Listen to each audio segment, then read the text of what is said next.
There was this old trellis on my parents' deck that was completely overtaken by wisteria vines. It had once produced shade, beautiful flowers, and a haven for hummingbirds. But over the years the wood had weathered and rotted, and the time had come for it to be torn down and replaced. A few years back, my son and I constructed a lovely pergola in Maine. It was a project that required extensive planning and preparation.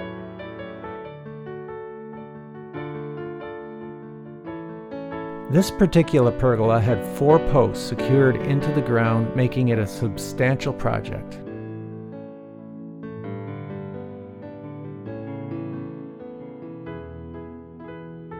You can view the full video on our construction process for this particular pergola by clicking the tab on your screen or the link at the end of this video. Alternatively, you can find it on my channel, where I showcase more of my many projects.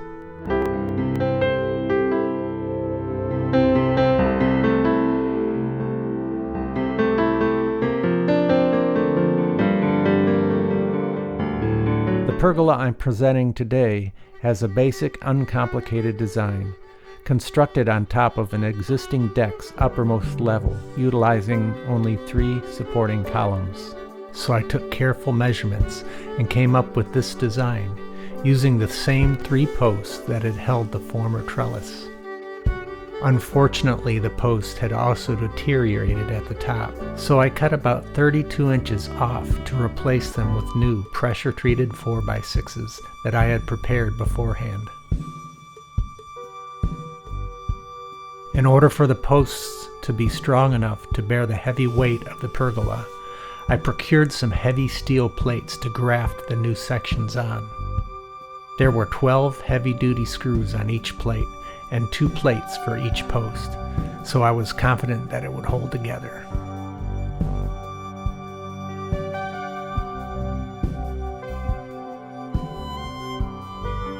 Since I was working alone, I made some temporary jacks to hold the 20-foot long 2x6 supporting beam in place while I made adjustments, and finally anchored it to the post with 3-inch deck screws. With the first beam in place, I could start applying some of the cross members. I prepared most of the individual components in advance, including contouring the edges with a traditional pergola look and cutting all the notches, as well as pre-staining.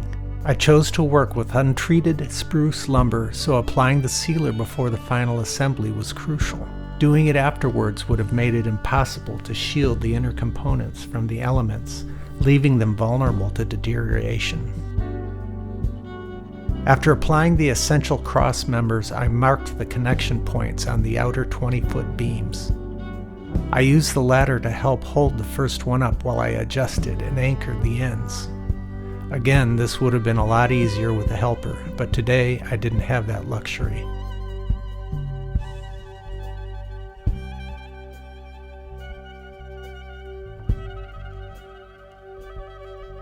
My plan called for 2x6 bracket supports, but after some consideration, I decided that they looked too bulky. 2x4 brackets would provide the same structural integrity, so I left this one on until I could get the new materials. The outer beam extended over the edge of the deck, so I couldn't use the ladder as I did with the other one. So I just held it up with a bungee cord and pressed it into the notches with wood clamps.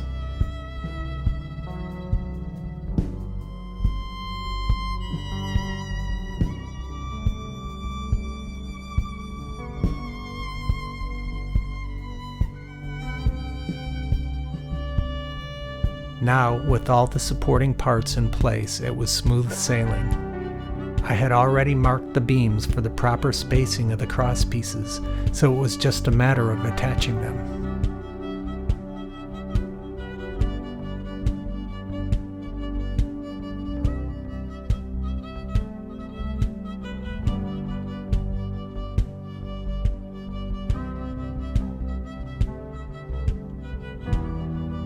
Satisfied with my progress, I called it a day. The next day I came back with some 2x4s for the bracket supports, Each one had to be cut at the proper angles to be tucked under the cross pieces and anchored into the long beams.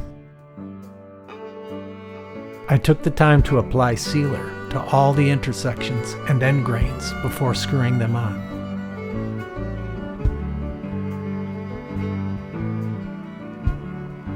The inner brackets had to be securely anchored so the outer ones could just rest on them. I would only need one screw for the outer ones. Excessive use of screws or nails can actually compromise the wood's structural integrity. The key is to carefully position the fewest anchors needed to achieve the maximum strength and stability.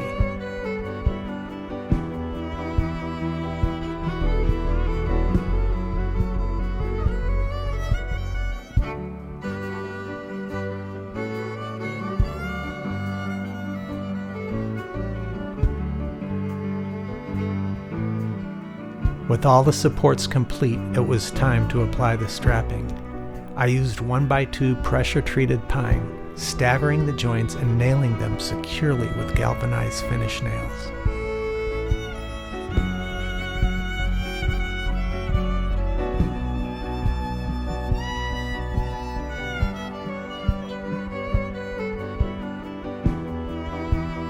Finally, the lattice.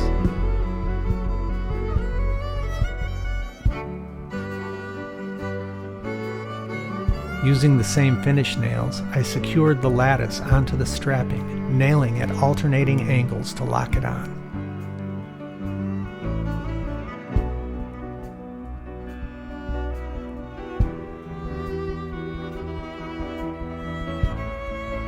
After some stain touch-up, the pergola was complete, ready for a new generation of vines to grow on, and providing a shelter from the sun.